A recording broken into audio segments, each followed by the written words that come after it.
الحمد للہ رب العالمین والصلاة والسلام علی سید الانبیاء والمرسلین وعلی آلہ واصحابہ اجمعین۔ نماز کورس کا ہمارا سلسلہ چل رہا ہے۔ آج 8واں سبق بیان ہوگا انشاءاللہ۔ سجدے تک کے مسائل ہم نے جان لیے، اسی طرح سجدہ سہو، سجدہ تلاوت، سجدہ شکر کے مسائل بھی ہمارے سامنے آ گئے ہیں۔ آج جو مسئلہ بیان کرنا ہے، سب سے پہلے قاعدہ اولا۔ قاعدہ اولا اور قاعدہ اخیرہ کو سمجھیے۔ 3 یا 4 رکعت والی نماز میں جو پہلی مرتبہ بیٹھتے ہیں یعنی دوسری رکعت میں، اس کو کہتے ہیں قاعدہ اولا، اور جو سب سے آخر میں بیٹھتے ہیں جب سلام پھیرتے ہیں اس کو بولتے ہیں قاعدہ اخیرہ۔ قاعدہ اولا کا حکم ہے کہ یہ واجب ہے۔ اسی طرح قاعدہ اولا میں التحیات پڑھنا بھی مکمل واجب ہے، یعنی اگر التحیات کا کچھ بھی حصہ چھوٹ گیا تو سجدہ سہو لازم ہو جائے گا۔ اس کے بعد التحیات کا ترجمہ، اس کی تشریح سمجھ لیتے ہیں۔ ہم پڑھتے ہیں التحیات للہ والصلوات والطیبات۔ اس کا ترجمہ ہے تمام قولی عبادتیں جو ہم بول کر کے کرتے ہیں، بدنی عبادتیں اور مالی عبادتیں، سب اللہ کے لیے ہے۔ السلام علیکہ ایھا النبی ورحمۃ اللہ وبرکاتہ۔ سلامتی ہو اے نبی آپ پر، اور اللہ کی رحمت ہو اور اللہ کی برکتیں ہوں۔ السلام علینا وعلی عباد اللہ الصالحین۔ سلامتی ہو ہم پر اور اللہ کے نیک بندوں پر۔ اشہد ان لا الہ الا اللہ واشہد ان محمدا عبدہ ورسولہ۔ میں گواہی دیتا ہوں کہ اللہ کے علاوہ کوئی معبود نہیں، عبادت کے لائق نہیں، اور گواہی دیتا ہوں کہ محمد اللہ کے بندے اور اس کے رسول ہیں۔ یہ التحیات کا ترجمہ ہے۔ بعض تفسیر کی کتابوں میں لکھا کہ اللہ کے نبی جب اللہ کے دربار میں گئے شب معراج تو آپ نے التحیات للہ والصلوات والطیبات کہہ کر کے اللہ کے سامنے ہدیہ پیش کیا، پھر اللہ کی طرف سے آپ پر سلامتی کا جواب آیا، پھر آپ نے اس کے اندر تعمیم پیدا کی، یعنی صرف مجھ پر سلامتی نہ ہو، ہم پر ہو اور اللہ کے تمام نیک بندوں پر ہو۔ پھر حضرت جبرائیل کو جب اس کا علم ہوا تو انہوں نے اقرار کیا اشہد ان لا الہ الا اللہ واشہد ان محمدا عبدہ ورسولہ۔ تو یہ بعض کتابوں میں لکھا ہے لیکن کوئی مستند روایت نہیں ہے۔ تو بہرحال التحیات کا ترجمہ اور مختصر تشریح آپ نے سمجھ لی۔ اس کے اندر ہم اللہ کے دربار میں یہ عرض کرتے ہیں کہ اللہ ہم جیسی بھی عبادت کر رہے ہیں وہ صرف آپ کے لیے کر رہے ہیں۔ اس کے بعد کچھ مسائل ہیں وہ سمجھ لیتے ہیں۔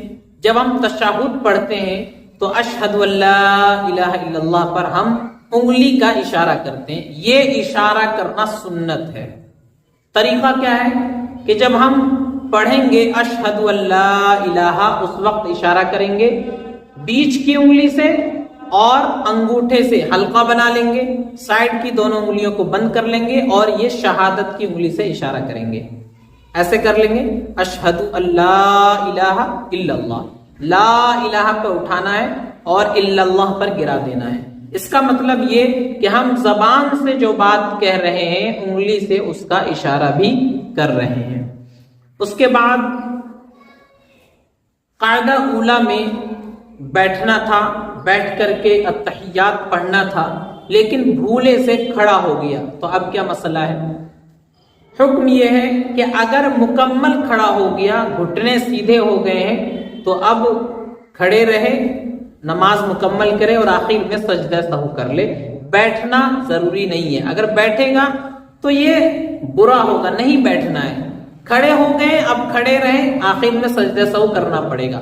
کھڑے ہونے کے بعد بیٹھے گا تب بھی سجدہ سہو کرنا ہی پڑے گا۔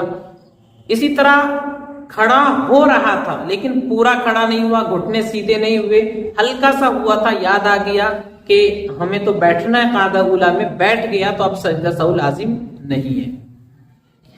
اسی طرح ایک بات اور، مقتدی حضرات کو خاص خیال رکھنا چاہیے، قاعدہ اولا واجب ہے، امام صاحب اگر غلطی سے کھڑے ہو گئے ہیں تو بار بار لقمہ دے کر کے ان کو بٹھانے کی کوشش نہ کریں، آخر میں سجدہ سہو کر لیں گے، نماز صحیح ہو جائے گی۔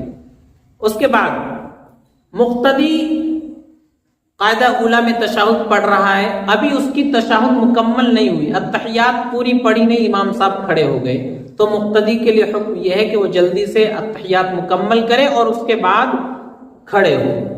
اسی طرح کوئی آدمی قاعدہ اولا میں ہی امام کے ساتھ شامل ہوا جماعت میں، تو وہ بھی بیٹھ کر کے التحیات مکمل کرے، اس کے بعد امام صاحب کے ساتھ شامل ہو، کھڑا ہو جائے۔ اس کے بعد مسئلہ ہے التحیات پڑھ لی قاعدہ اولا میں، اب کھڑا ہونا ہے تیسری رکعت کے لیے، لیکن تھوڑی دیر خاموش بیٹھا رہا، تو اب حکم یہ ہے کہ اگر 3 مرتبہ سبحان اللہ کہنے کے بقدر خاموش رہا تو سجدہ سہو لازم ہوگا، اور اس سے پہلے اٹھ گیا تو سجدہ سہو لازم نہیں ہوگا۔ اسی طرح پہلی اور تیسری رکعت میں غلطی سے بیٹھ گیا تو اگر 3 مرتبہ سبحان اللہ کہنے کے بقدر بیٹھا رہا، اس کے بعد یاد آیا کھڑا ہوا تو سجدہ سہو کرے گا، اور اگر بیٹھتے ہی فوراً یاد آ گیا کہ یہ تو پہلی یا تیسری رکعت ہے، بیٹھنا نہیں تھا، کھڑا ہو گیا، تو اب سجدہ سہو لازم نہیں ہوگا۔ اسی طرح قاعدہ اولا میں صرف التحیات پڑھنا ہے، تشہد پڑھنا ہے، لیکن غلطی سے درود شریف بھی پڑھنے لگا، تو اگر اللہم صلی علی محمد پڑھ چکا ہے تو سجدہ سہو لازم ہوگا، اور اگر اللہم صلی اتنے پہ یاد آ گیا، کھڑا ہو گیا، تو اب سجدہ سہو لازم نہیں ہوگا۔ اسی طرح التحیات پڑھنی ہے قاعدہ اولا میں، لیکن التحیات کی جگہ سورہ فاتحہ پڑھ لے تو اس کا حکم یہ ہے کہ اگر 3 آیتیں پڑھ چکا ہے، الحمدللہ رب العالمین الرحمن الرحیم مالک یوم الدین، تو اب سجدہ سہو لازم ہو جائے گا، اور اس سے پہلے التحیات شروع کر دی، غلطی سے سورہ فاتحہ پڑھنے لگا تھا لیکن پھر یاد آ گیا التحیات پڑھ لے تو سجدہ سہو لازم نہیں ہوگا۔ اسی طرح نفل نماز میں التحیات کے بعد درود شریف پڑھ لے تو کوئی حرج نہیں ہے، لیکن فرض میں، وتر میں اور سنت مؤکدہ میں نہیں پڑھنا ہے، نفل میں پڑھ سکتا ہے، قاعدہ اولا میں التحیات کے بعد درود شریف بھی بلکہ پڑھنا مستحب ہے۔ اس کے بعد ایک اور مسئلہ، سب سے پہلے ہم قیام میں جب تکبیر تحریمہ کہہ کے نیت باندھ لیتے ہیں تو ثنا پڑھتے ہیں، لیکن کوئی آدمی غلطی سے ثنا کی جگہ التحیات پڑھ دے تو کوئی حرج نہیں ہے، نماز میں کوئی فرق نہیں پڑے گا، سجدہ سہو بھی لازم نہیں ہوگا۔ اسی طرح سورہ فاتحہ یا سورت کے بجائے التحیات پڑھ دے، پہلی رکعت میں ہم کھڑے ہوئے، نیت باندھی، ثنا پڑھی، اس کے بعد ہمیں سورہ فاتحہ پڑھنی تھی یا کوئی دوسری سورت پڑھنی تھی، لیکن غلطی سے التحیات پڑھ دے تو سجدہ سہو لازم ہوگا۔